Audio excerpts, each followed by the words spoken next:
তিনজনে একটি গরু কোরবানি দিতে চাই, খরচ তিনজনের সমানভাবে বহন করব, গোশত সমান ভাগে ভাগ হবে, তবে দুইজনে 2 নাম করে এবং একজনে 3 নাম করে সম্মতিক্রমে মোট 7 নামে দেওয়া যাবে কিনা জানতে চাই। দেখুন, কোরবানিতে ভগ্নাংশ কেউ নিতে পারবে না, পূর্ণ একটা অংশ নিতে হবে। এখানে কেউ ভগ্নাংশ নিচ্ছে না প্রশ্নের ক্ষেত্রে, কিন্তু একটা গরুতে সর্বোচ্চ 7 ভাগে দেওয়া যায়, 7 ভাগে দিতে বাধ্য না। এর মানে এই না যে 7 ভাগে দেওয়া যাবে।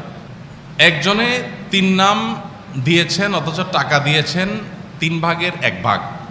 3 নাম মানে 3 জনের তরফ থেকে দিয়েছেন, তো আর বাকি 3জন সমান করে টাকা দিয়েছেন। তার মানে এখানে হয় 3 জনের পক্ষ থেকে হবে বা এক একজনের 2 জনের তরফ থেকে দিবেন, তাহলে 6 জনের তরফ থেকে হবে। যেহেতু টাকা সমান দিচ্ছেন, টাকা দিচ্ছেন সমান, কিন্তু নাম একটা বেশি দিচ্ছেন, সেটা কিসের ভিত্তিতে? যদি সবাই বলেন ঠিক আছে আমরা টাকা বেশি দিলেও ওনাকে একজনের তরফ থেকে বেশি দেওয়ার সুযোগ আমরা দিলাম, আমাদের পক্ষ থেকে ছাড়, তাহলে সেক্ষেত্রে সেটা জায়েজ আছে। তাহলে ব্যাপারটা এরকম হবে যে একটা গরুর দাম ধরা যাক 90,000 টাকা, 3 জন 30,000 করে টাকা দিলেন, তাহলে 30,000-এ 2 নাম করে দিয়েছেন, অর্থাৎ 2 জনের তরফ থেকে, কেউ নিজের স্ত্রী, নিজের বাবার অন্য কারণ পক্ষ থেকে দিলেন, আরেকজন 3 জনের তরফ থেকে দিলেন। 3 নাম মানে 3 জনের তরফ থেকে।